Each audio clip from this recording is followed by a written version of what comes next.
monde, salut les épicurieux. Aujourd'hui, je vais vous parler de bonne santé, non pas de la mienne, mais du vieillissement d'un objet que vous allez avoir dans votre camping-car et qui va vieillir inexorablement.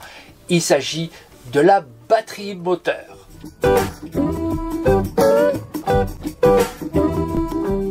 Le sujet d'aujourd'hui, c'est de voir comment on peut recharger sa batterie éventuellement et surtout de voir comment on peut la changer parce que ça sera obligatoire. À tout de suite.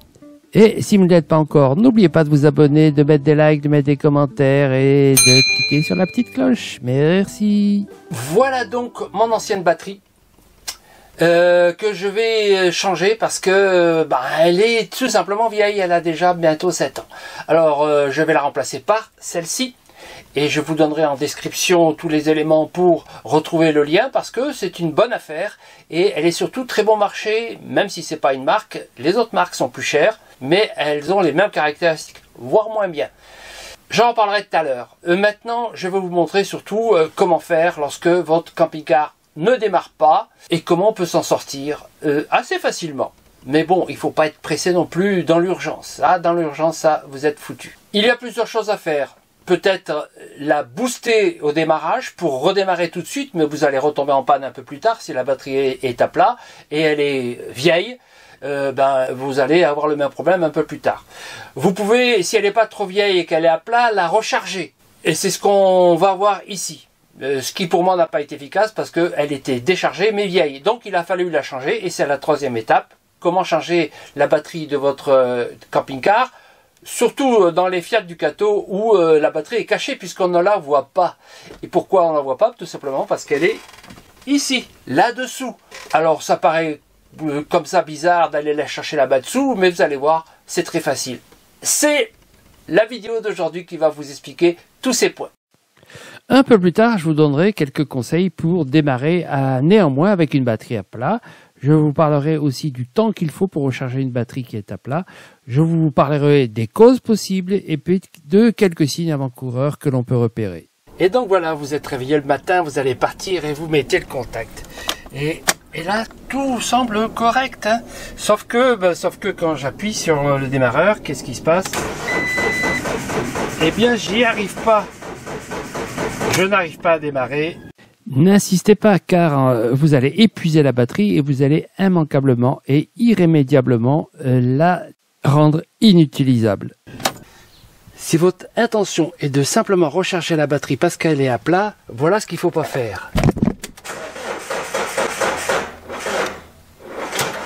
C'est-à-dire insister pour essayer de démarrer parce que bon, cette batterie elle a un nombre de cycles limité et surtout lorsqu'elle tombe très bas elle est irrattrapable, donc voilà ce qu'il ne faut pas faire. Par contre moi je vais la changer et je vais vous montrer comment je l'enlève et comment je remets la nouvelle. La batterie est foutue, enfin elle semble foutue, elle est peut-être à plat. Je vais donc commencer par la recharger. C'est possible évidemment si vous êtes près d'une prise électrique et vous avez un chargeur ou alors une centrale électrique, ce que j'ai. Donc je vais mettre en charge, on va voir ce que ça donne. Donc avec ma centrale électrique, je vais mettre mon chargeur et le brancher. Alors le brancher, il faut savoir que il n'y a pas besoin d'aller jusqu'à la batterie. Vous avez ici une prise de masse qui va être utilisée. Pour ça en particulier, mais ça peut être aussi pour dépanner quelqu'un. Il vous faut une prise plus. La prise plus, elle est ici. Alors elle est pas visible directement, hein, je vous la montre ici. Elle est ouverte, mais elle est cachée. Comme ça, là, il faut simplement appuyer ici, mettre un petit tournevis là dans la fente et l'ouvrir. Et donc là, maintenant, vous avez la possibilité de charger. Alors vous voyez, ça fait des petites étincelles parce que je l'ai branché sur ma centrale et tout va bien. Alors pour l'instant, elle est à plat. Regardez ici le voyant rouge ici. Il faut que ça passe au moins au 4 ou 5 avant d'essayer de démarrer. C'est ce que je vais faire et je vous montre après. Si vous avez comme moi un chargeur qui permet de charger soit à 6 ampères soit à 12 ampères, il vaut mieux charger à 6 ampères. Une recharge plus lente et plus intéressante parce qu'elle ne fait pas chauffer la batterie. Si la batterie chauffe, c'est moins bien. Si regardez, si je passe en 12 ampères, eh bien, ça se passe très mal.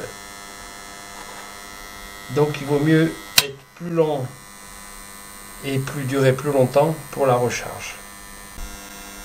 Comme on peut le constater ici, la recharge ne se fait pas correctement.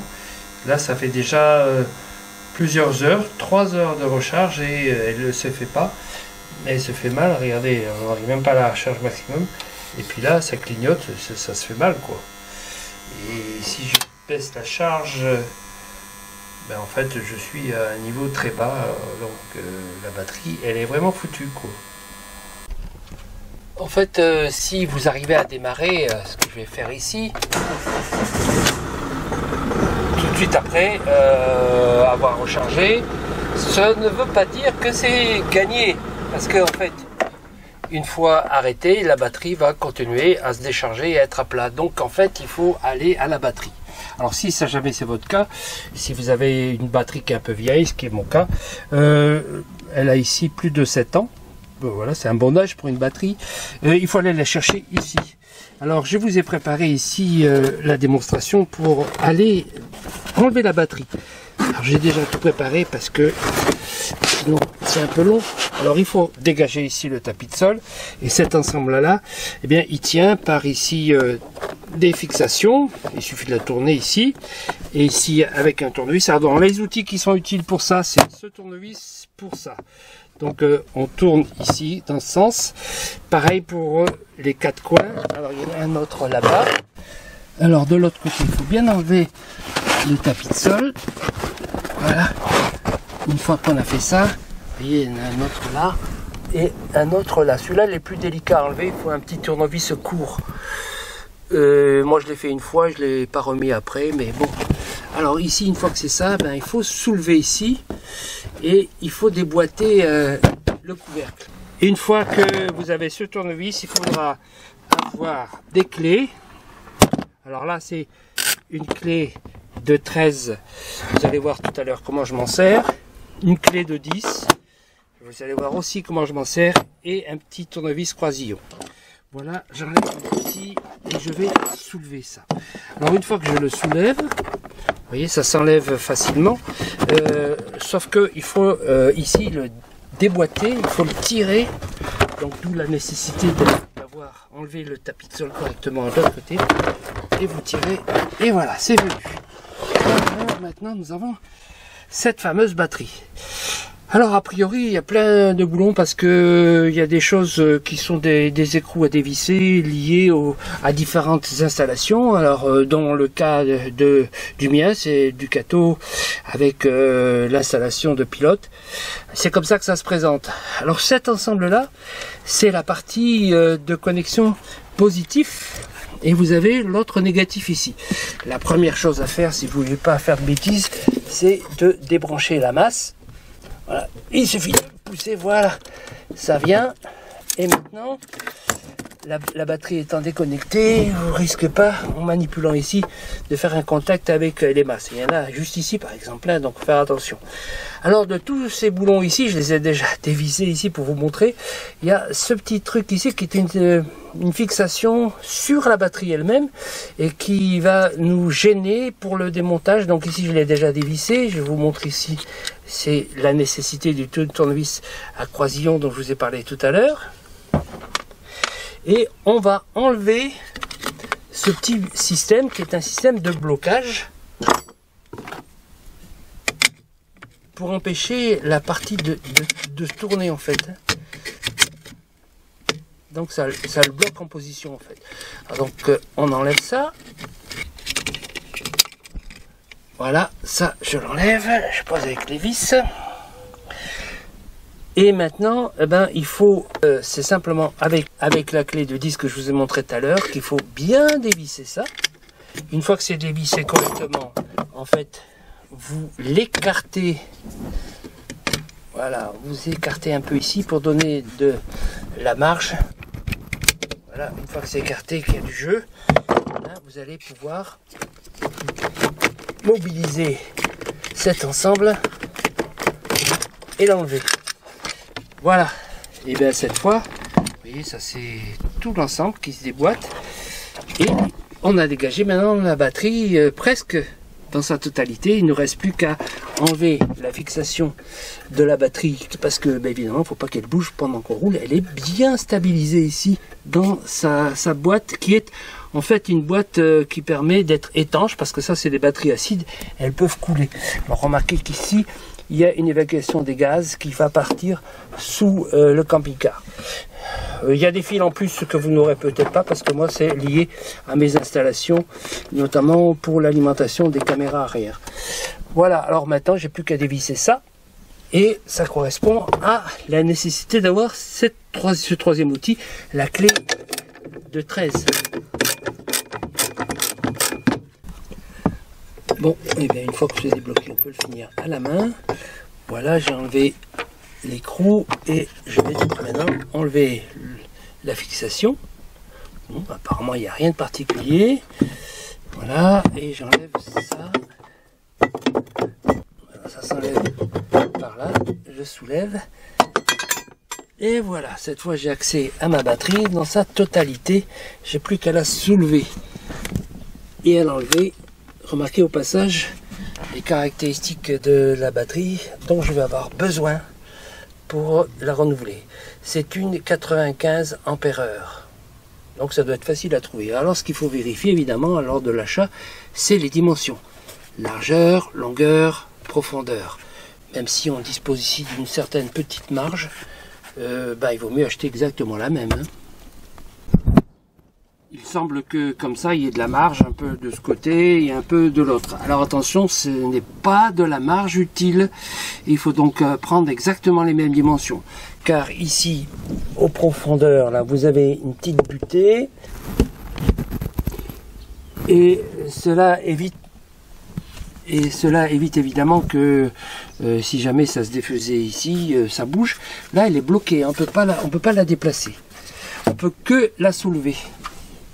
Donc les dimensions sont à respecter dans leur intégralité, y compris en hauteur, parce que en fait vous avez ici un système de fixation qui prend en sandwich ici et qui appuie dessus et qui est limité par la hauteur de ces petits plots là, et donc on peut pas mettre plus haut, hein. Peut-être 3 mm, 4 mm, mais pas plus, hein.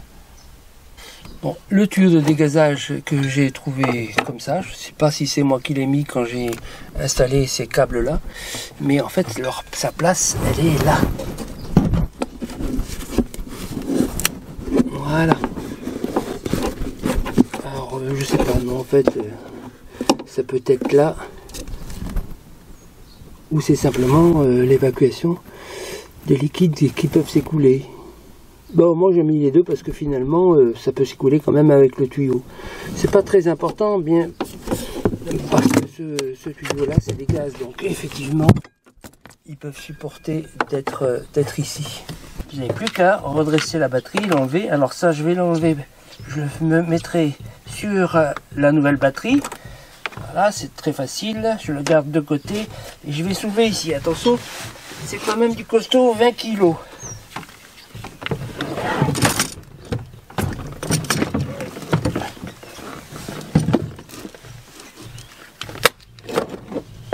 Ouf. Et on peut remarquer ici qu'il est important de garder les mêmes dimensions qu'il y a ici, parce que il n'y a pas tellement, il n'y a même pas du tout de marge, hein. C'est exactement les dimensions qu'il faut avoir, qui sont celles d'origine. Il y a aussi une bonne aération, ça c'est le tuyau qui est nécessaire pour l'évacuation des gaz de la batterie, mais il y en a même ici au fond, peut-être aussi que c'est pour l'écoulement si jamais ça déborde, et ici aussi il y a aussi de l'aération. Si jamais ça déborde, mais normalement justement celle que j'ai achetée elle est anti-débordement, elle est aux normes actuelles. J'ai reçu ma batterie très rapidement, 2 jours après la commande. Première chose à vérifier, c'est que si elle est conforme à ma commande. Bon, en dehors du fait qu'elle fait 20 kg, elle correspond à ce que j'ai dans mon camping-car. Ça va se présenter comme ça. Le positif est bien de ce côté et du bon côté à gauche, le négatif à droite. Voilà, en dehors de ça, elle correspond à ce que je voulais. Elle correspond à la puissance. 12 volts, 95 ampères-heure, c'est celle qu'il y a. Et ici, la puissance de débarrage, elle est plus forte, donc c'est plus intéressant. Et elle est très bon marché. Alors je vois qu'il faut retirer immédiatement les bouchons de transport, c'est-à-dire ceux-là qui permettent de dégazer la batterie et que je vais rebrancher ici sur le tuyau qui est prévu déjà dans le camping-car. Voilà, donc plus qu'à brancher ici, ça permet de dégazer la batterie. Je vois qu'ici il y a ici un indicateur de charge, c'est actuellement vert, donc j'ai même pas besoin de la recharger à l'achat. Je vais remarquer tout de suite que c'est la même hauteur, c'est la même largeur, c'est la même longueur, donc je suis très content, c'est exactement la même. Simplement sur la puissance de démarrage, elle est plus forte dans la nouvelle, je passe de 680 à 850. Sinon les autres caractéristiques, et c'est essentiel, c'est 95 ampères-heure. On peut mettre plus, c'est pas un problème, on peut pas mettre moins, mais 95 ampères-heure, c'est déjà pas mal. Cette batterie est donc une batterie acide sulfurique, 38%. On peut prendre une batterie AGM si on veut, il n'y a pas de souci. Il faut éviter évidemment la renverser et il faut faire attention au gaz qui s'échappe, d'où la nécessité de la mettre dans un volume bien ventilé. Pour la réinstallation de la nouvelle, il n'y a pas de souci. Hop! C'est toujours aussi lourd.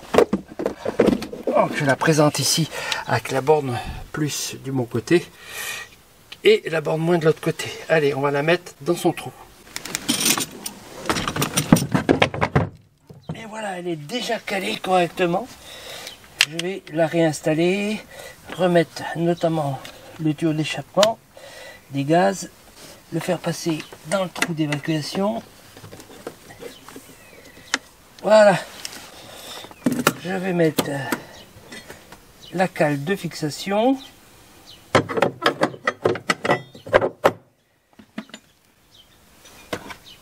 la bloquer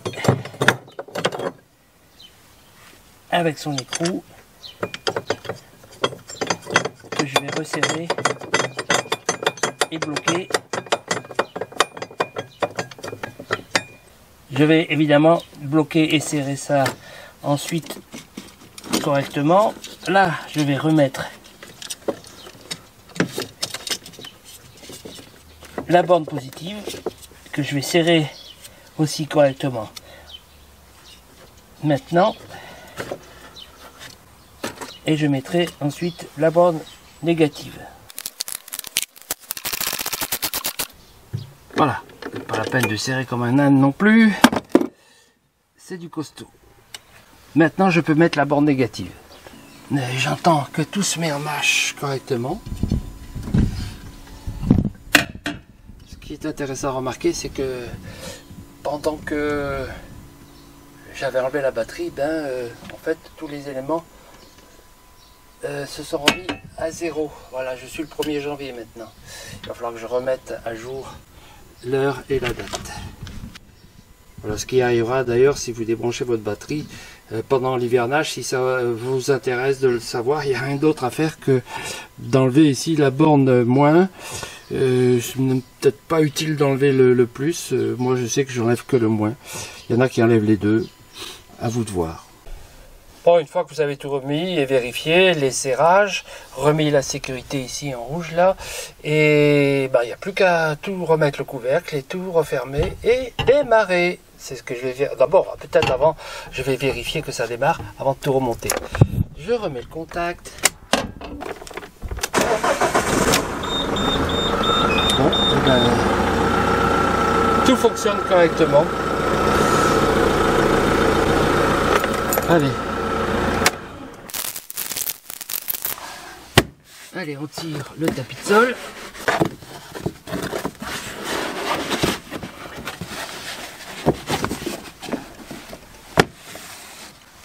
Et voilà, c'est une affaire classée. Comme annoncé en début de vidéo, ici je vous propose quelques compléments qui pourraient être utiles. Comment vérifier que votre batterie est vraiment foutue? Une fois la batterie démontée, je vérifie si effectivement elle n'est plus capable d'être chargée. Je vais donc ici tester plus et moins. Et ici, j'ai un voltage de moins de 11 volts. ce qui est évidemment très très insuffisant puisque on devrait être autour de 14 lorsqu'elle est chargée. Donc ce que je vais faire d'ailleurs, c'est de la mettre en charge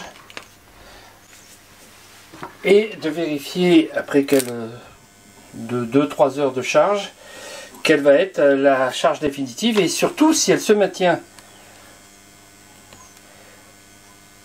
Là actuellement elle monte en charge évidemment puisque je suis en train de la charger et on va voir dans 2-3 heures quelle charge elle va atteindre et surtout au bout d'un certain temps voir si ça se maintient. Si ça redescend, et bien c'est qu'elle est vraiment foutue. Voilà, on est 1 heure plus tard, je vérifie la charge. 12,6 volts. On va continuer encore et on verra un peu plus tard. Cette fois, on est encore 1 heure de plus, c'est-à-dire 2 heures plus tard. Et on est à 13,3 volts.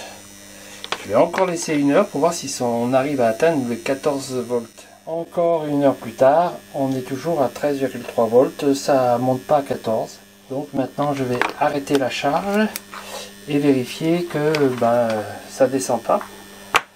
Alors tout de suite débranché, est-ce que ça garde la tension? Ben non, même si je l'ai chargé à 13, elle est déjà plus qu'à 11,6 et je pense que si je reviens dans 1 heure, elle va être encore plus basse. On va quand même essayer de voir ça. Et bien voilà, cette fois c'est sûr, elle ne tient pas la charge. Elle est donc maintenant bel et bien foutue. Passons maintenant à quelques conseils de dépannage. Si vous n'avez jamais fait cette main-d'œuvre avec des câbles de démarrage, mettez bien les véhicules face à face, branchez les câbles de démarrage en mettant le positif avec le positif, laissez bien le moteur de secours en marche et utilisez à ce moment-là le démarrage de celle qui est en panne et vous allez démarrer. Plus délicat pour nous, pour les véhicules lourds, mais ça marche quand même. Si vous êtes notamment en pente, attention avec un moteur diesel, cela fonctionne que si le moteur est déjà chaud, ou en tous les cas capable d'être préchauffé. Il existe une multitude de boosters de batterie qui vous permettent de démarrer immédiatement. Et puis, bien sûr, il y a les chargeurs de batterie qui prennent plus de temps et dans la durée, vous rechargez comme je vous l'ai montré précédemment. Voyons maintenant quelques erreurs que l'on pratique et qui entraînent la panne. En tous les cas, quelques précautions à prendre pour éviter le problème. Vos phares restés allumés vont vite épuiser la batterie. N'oubliez pas de couper l'alimentation lorsque vous êtes à l'arrêt, mais surtout si le moteur est arrêté. Si vous gardez le contact, n'oubliez pas d'enlever tout ce qui est branché sur l'allume-cigare. Et fermez bien vos portières pour pas que la lumière reste allumée. Si vous faites des trajets courts, votre batterie n'aura pas le temps de se recharger. Pensez à la recharger, surtout en hiver. Parfois, il faut penser aussi mécanique. Est-ce que c'est pas votre alternateur qui est défectueux? Avez-vous peut-être un faux contact quelque part qui épuise la batterie? Bref, il faut surveiller ça aussi. Et comme je l'ai dit en introduction, pensez que votre batterie a une durée de vie limitée, donc il faudra de toute façon la changer à terme. Mais avant d'accuser la batterie, vérifiez bien qu'elle est bien branchée. Klaxonnez pour voir si ça fonctionne. Regardez si une lumière s'allume. Lorsque la batterie est foutue, en fait, il se dégage une odeur désagréable d'œuf pourri que vous allez découvrir en ouvrant le capot. Et si vous avez un voltmètre, vérifiez que la batterie a un bon voltage. En dessous de 12 volts, aïe aïe aïe, il faudra peut-être penser à la changer. Bon voilà, ça s'est fait assez facilement. J'espère que ça peut vous aider si jamais ça vous arrive. Malheureusement, je crois que ça va vous arriver puisqu'il faudra changer la batterie. Inutile d'aller chez le garagiste pour payer beaucoup plus cher parce qu'il va vous faire payer la batterie cher. Et si vous regardez sur les sites de vente de pièces détachées de voitures, vous allez voir que vous allez trouver cette batterie à 2 fois le prix de ce que j'ai payé. Et sachant que le garagiste, lui, va vous faire payer 2 fois le prix de ce que vous auriez payé 2 fois plus cher, plus la manipulation, il va vous compter peut-être 2 ou 3 heures pour faire ça, qui m'a représenté à peu près une demi-heure, grand maximum. Donc voilà, c'est donc facile à faire, je vous engage à le faire si jamais vous en avez besoin. Et il faut juste être capable de soulever 20 kilos, puisque c'était ça, pour moi, le plus dur. Je vous dis bye bye, je vous dis au prochain tuto. N'oubliez pas de vous abonner, n'oubliez pas de mettre des likes, n'oubliez pas de mettre des commentaires. Je les attends et c'est important pour la chaîne et la vie de la chaîne. Ciao, ciao!